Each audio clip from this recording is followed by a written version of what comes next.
আসসালামু আলাইকুম সুপ্রিয় দর্শক, ক্যান্সার আনসার লাইভে আপনাদেরকে স্বাগতম। প্রিয় দর্শক, আপনারা যে যেখান থেকে যুক্ত হচ্ছেন, আমার কথা শুনতে পারছেন কি না একটু কমেন্ট করে জানাবেন। একই সাথে কে কোথা থেকে যুক্ত হচ্ছেন একটু কমেন্ট করে জানাবেন। নিজ নিজ প্রোফাইলে আজকে লাইভটি শেয়ার করার মাধ্যমে বেশি সংখ্যক মানুষের কাছে পৌঁছানোর সুযোগ করে দিবেন। আজকে ক্যান্সার আনসার লাইভের বিষয়টি খুবই গুরুত্বপূর্ণ এবং আমি মনে করি সময় উপযোগী। আজকের ক্যান্সার আনসার লাইভের বিষয় হচ্ছে কোরবানির ঈদে ক্যান্সার যোদ্ধার কর্মপরিকল্পনা। প্রিয় দর্শক, ঈদ হচ্ছে প্রতিটি মুসলিম মানুষের জন্যে সবচেয়ে বড় উৎসব হিসেবে আসে আমাদের জীবনে। ঈদের উৎসবে ক্যান্সার যোদ্ধা কিভাবে থাকবেন, কিভাবে উৎসব পালন করবেন, সে বিষয়ে কিছু দিক নির্দেশনা দিতে চাই।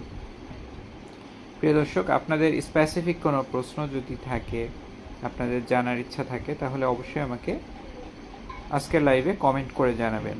কিছু ব্যক্তিগত ব্যস্ততার কারণে এবং আমার সেলফোন হারিয়ে যাওয়ার কারণে আসলে ক্যান্সার আনসার লাইভটি আমি আসলে সঠিক সময়ে করতে পারিনি, এজন্য আন্তরিকভাবে দুঃখিত। প্রিয় দর্শক, একজন ক্যান্সার আক্রান্ত ব্যক্তি ঈদের সময়ে তিনি কিভাবে চলবেন, তো চলুন শুরু করা যাক। প্রথমত তার খাদ্যাভ্যাস এবং পুষ্টির ব্যাপারটি দেখতে হবে। একজন ক্যান্সার আক্রান্ত ব্যক্তি তার খাদ্যাভ্যাস কীরকম হবে। ঈদের সময়ে তিনি অবশ্যই পুষ্টিকর খাবার খাবেন।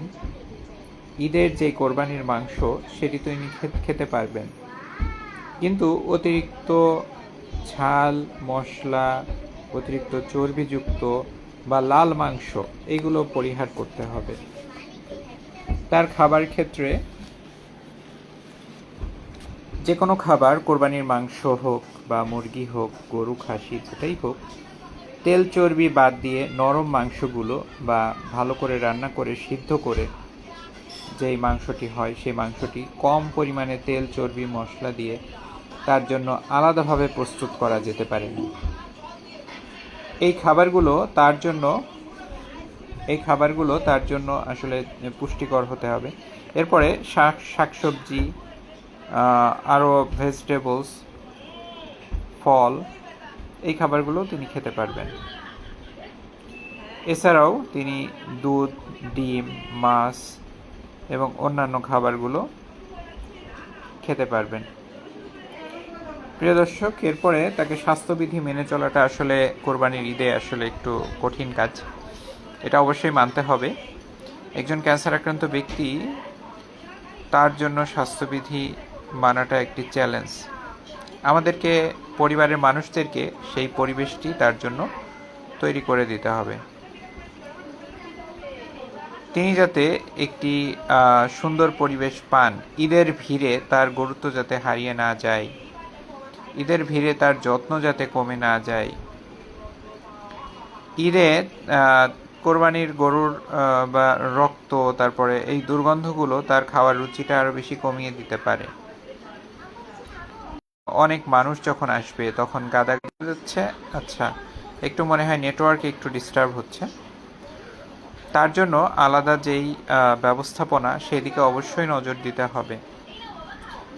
তিনি যাতে তার যেই পরিচ্ছন্ন যে পরিবেশ, বাড়িতে আমরা যেই পরিবেশটা তার জন্য নিশ্চিত করতে চাই, যেমন একজন চিকিৎসা চলাকালীন একজন ক্যান্সার আক্রান্ত ব্যক্তি, তার কিন্তু সংক্রমণের ঝুঁকি অন্যান্য সাধারণ মানুষের তুলনায় অনেক অনেক বেশি থাকে।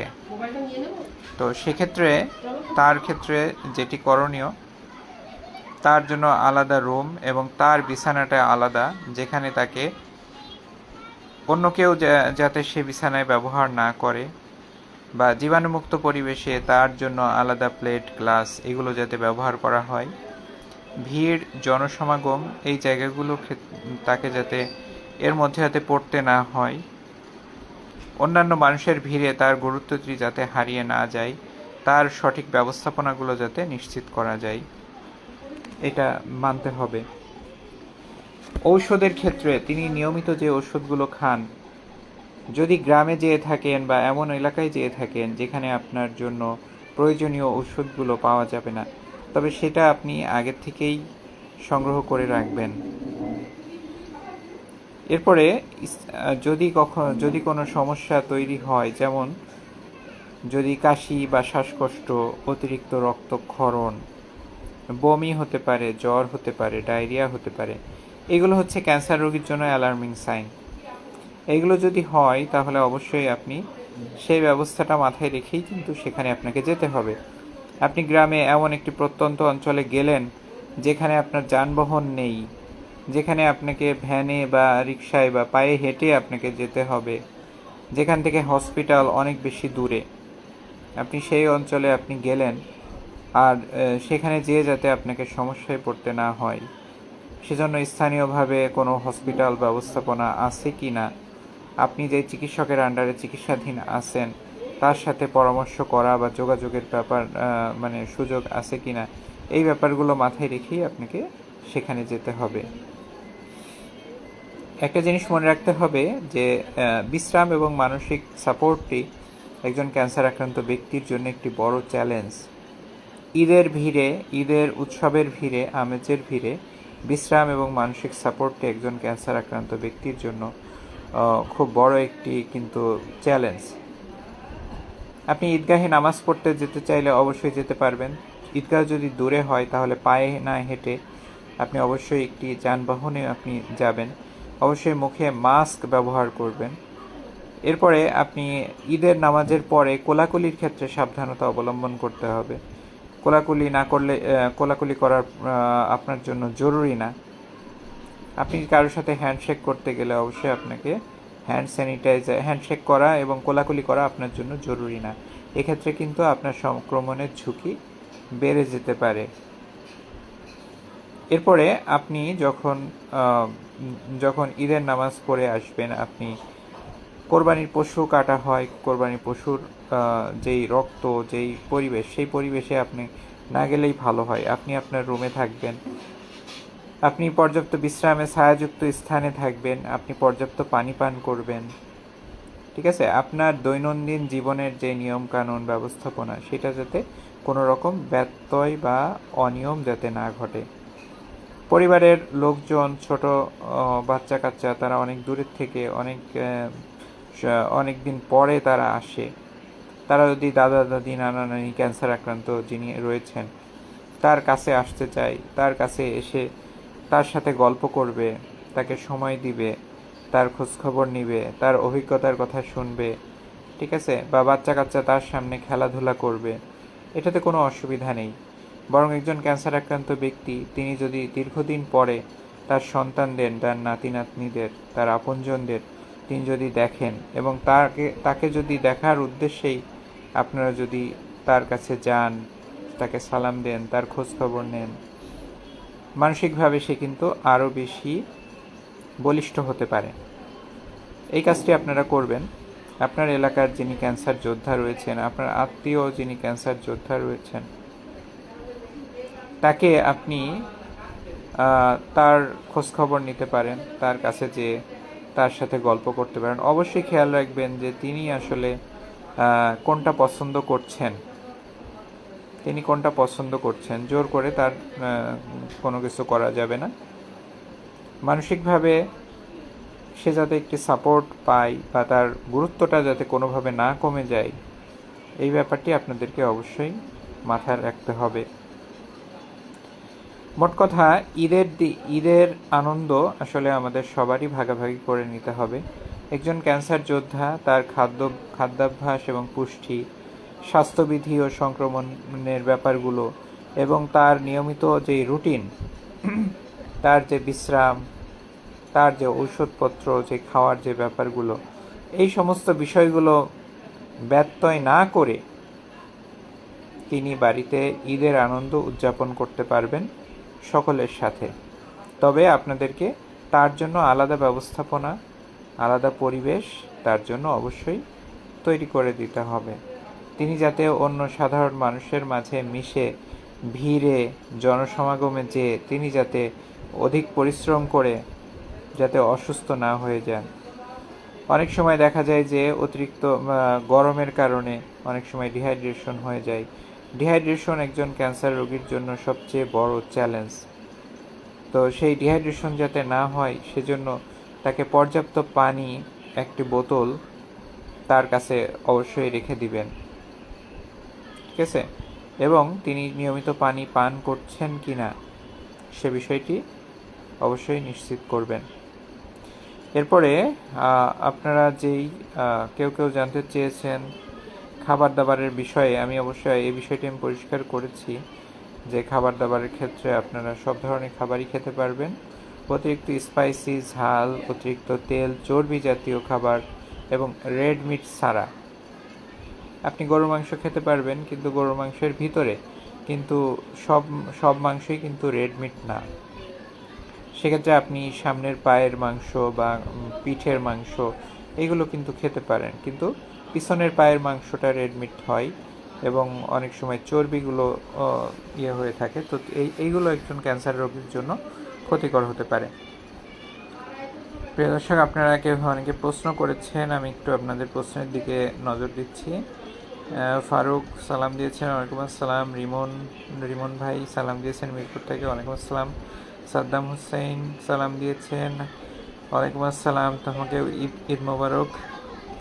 ওয়াহিদুর রহমান নোমান, হ্যাঁ আসসালামু আলাইকুম স্যার, আমার রেকটাম ক্যান্সার, কেমোথেরাপি 6 সাইকেল শেষ, তারপর 28টি রেডিওথেরাপি শেষ করে এখন 1 মাসের মেডিসিন চলছে। তারপর দেখা করতে বলেছে ডাক্তার। এখন স্যার কোরবানিতে কি গরুর মাংস খেতে পারবো, যদি জানাতেন। হ্যাঁ, আপনাদের উদ্দেশ্যে আমি আজকে লাইভ করছি, অবশ্যই আপনাদের ব্যাপারটি আমি জানাবো। প্রশ্ন করলে আরও স্পেসিফিকভাবে আমি বলতে পারবো। গরুর মাংস খাওয়া কোনো সমস্যা নেই একজন ক্যান্সার আক্রান্ত ব্যক্তির জন্য। তবে গরুর মাংসে যদি অতিরিক্ত তেল চর্বি ছাড়া আপনি গরুর মাংস খাবেন এবং গরুর মাংসটা পরিমিত মাত্রায় আপনি খাবেন। আপনার যদি কোমরবিডিটি না থাকে, যেমন অনেকের দেখা যাচ্ছে যে কোলেস্টেরল বেশি থাকে, অনেকের হাইপার টেনশন থাকে, অনেকের ইসকেমিক হার্ট ডিজিজ থাকে, তাদের ক্ষেত্রে এটি বেশি কন্ট্রাইন্ডিকেশন। বাট আমাদের লোনলি যদি কারো যদি ক্যান্সার শুধুমাত্র থাকে, অন্য কোনো কোমরবিডিটি যদি না থাকে, তাহলে এটাতে আসলে সেরকম কোনো বাধা নেই। তবে তেল চর্বি এগুলো এড়িয়ে আপনাকে শুধু গরুর মাংস আমি যেটি বললাম যে নরম করে রান্না করে কম তেল মশলা দিয়ে আপনি অবশ্যই খেতে পারবেন। তো প্রিয় দর্শক, আজকে আমরা ক্যান্সার আনসার লাইভে আজকে আমরা যে টপিক্সে ছিলাম সেটি হচ্ছে ক্যান্সার রোগীর ঈদ পরিকল্পনা। আপনারা যারা ঈদ করতে গ্রামের বাড়িতে যেতে চান, আপনারা কিভাবে যাবেন? আপনার দূরত্ব যদি 6 ঘন্টার বেশি হয়, আপনার বাসা থেকে আপনি যেখানে অবস্থান করছেন সেখান থেকে যদি 6 ঘন্টার বেশি দূরত্ব হয়, যদি প্রত্যন্ত অঞ্চল হয়, যদি কষ্টকর জার্নি হয়, তাহলে আপনাকে জার্নি জার্নি না করার জন্যই আসলে পরামর্শ দিব। যদি আপনার শারীরিক কন্ডিশন অতিরিক্ত দুর্বল থাকে, আর যদি আপনি শারীরিকভাবে ফিট থাকেন, আপনি যদি মনে করেন যে অমুক জায়গায় গেলে আমার ভালো লাগবে এবং যাতায়াতের পর্যাপ্ত ভালো ব্যবস্থাপনা যেখানে রয়েছে, বিশেষ করে আমি ট্রেন জার্নির কথা বলবো। ট্রেন জার্নিটি বেশ আরামদায়ক হয়ে থাকে, সেক্ষেত্রে আসলে জার্নিটি একটু আরামদায়ক হবে। তো তাহলে আপনি সেই জার্নিটি করতে পারবেন। এবং ক্যান্সার আপনি যখন আপনার গ্রামের বাড়িতে যাবেন বা এলাকাতে যাবেন, সেখানে আপনার জন্য অবশ্যই আলাদাভাবে ব্যবস্থা থাকতে হবে। আমি শুধু ঈদ উৎসব না, ঈদ আয়োজনের কথা না, মনে করেন যে আমাদের অভিজ্ঞতা আছে এরকম যে একজন ক্যান্সার আক্রান্ত ব্যক্তি তিনি চিকিৎসা নিয়ে অনেকটা সুস্থ রয়েছেন, কিন্তু শারীরিকভাবে এখনও তার দুর্বলতা পুরোপুরি কাটেনি।